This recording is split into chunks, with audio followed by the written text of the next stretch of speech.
Toi, tu peux nous dire où est-ce qu'on est là aujourd'hui? Devant le ministère de la Santé.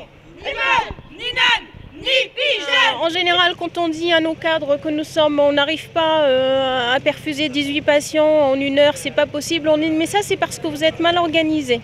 Ce n'est pas bien sûr parce qu'on est surchargé, parce reconnaître notre pénibilité pour avoir une retraite en adéquation avec le métier qu'on pratique, de meilleures conditions de travail pour une meilleure qualité de soins. Un patient, c'est pas un ordinateur, c'est un être humain. Ni meuf, ni nonne, ni pigeonne. Ni à avoir peur des gestes qu'on a fait parce que on s'est précipité dans les gestes qu'on a fait. On n'a pas eu le temps de rassurer, d'écouter, de faire le soin correctement. Et les gens, ce qu'ont besoin, c'est voilà, qu'on passe un peu de temps, qu'on puisse s'asseoir sur son lit pour discuter un petit peu avec lui. Et surtout, le jour où je serai patiente, je veux pas que ça soit un robot qui vienne me donner mes médicaments ou me faire ma prise de sang. J'aurais besoin voilà, de voir l'aide-soignante qui vienne, de l'infirmière qui vienne me faire ma prise de sang, pour me rassurer parce que je suis une infirmière qui est douillette et qui a peur des piqûres. Moi, ce que je veux comprendre et ce que je veux entendre, c'est la valeur humaine. C'est soigner un patient dans sa globalité et pas soigner une plaie ni passer un antibiotique.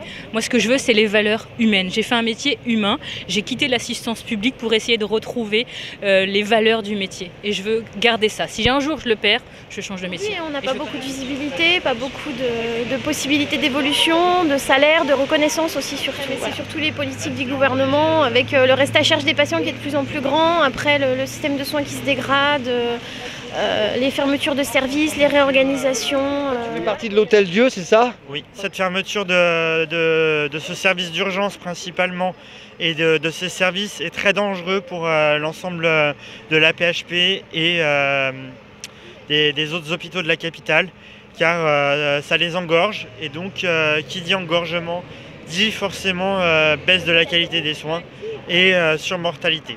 Oui, il y a des économies à faire, mais pas sur le personnel et encore moins sur la qualité des soins. On ne peut pas et on ne doit pas gérer un hôpital comme on gère une entreprise. Un patient, c'est pas un ordinateur, c'est un être humain. Et les patients sont considérés comme des numéros. Les infirmières, les aides-soignantes, les ASH, on est considérés comme des numéros. T'es pas content, bah tu t'en vas. Malheureusement, c'est grave.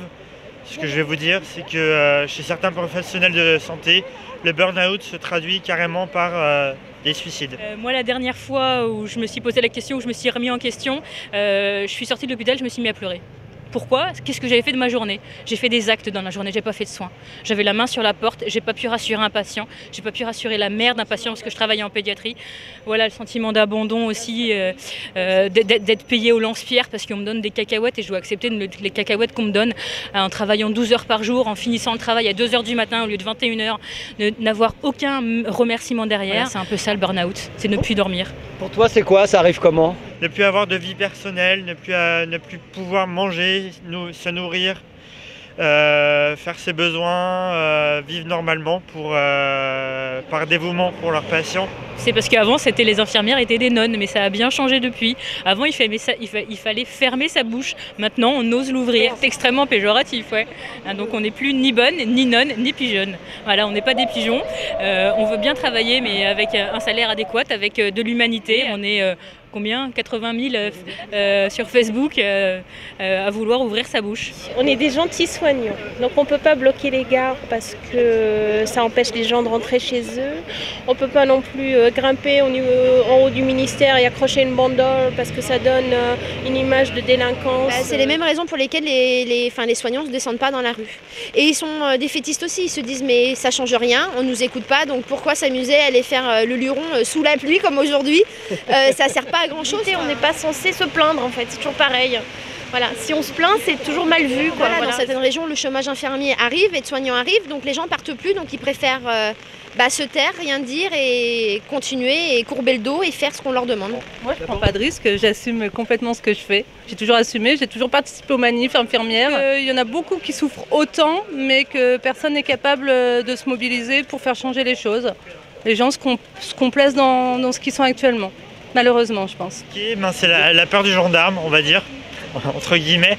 La peur de communiquer sur ce qui se passe.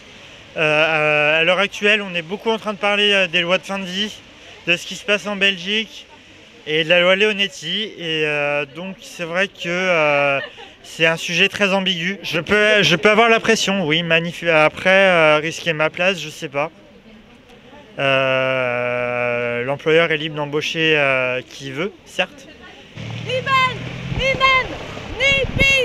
Les gens ne se bougent pas de toute façon pour qu'on change les choses. Donc tant qu'on ne se bougera pas, on restera sur ces idées-là. Elles continuent à être nonnes et à rien dire. C'est ça. Et à souffrir en silence. Il n'y a rien d'enrichissant à rien faire. Hein. C'est sûr que ce serait pas mal de se bouger, mais c'est pas très enrichissant et c'est fatigant aussi de voir que personne ne bouge jamais. On nous presse comme des citrons, mais au final, on arrive toujours à faire notre travail à la fin de la journée. On l'a sûrement mal fait, on a sûrement oublié une tonne de choses, mais il est fait. Quelle morale il faut avoir? Un moral d'acier. Toi tu l'as en tout cas. Ça va. Merci beaucoup.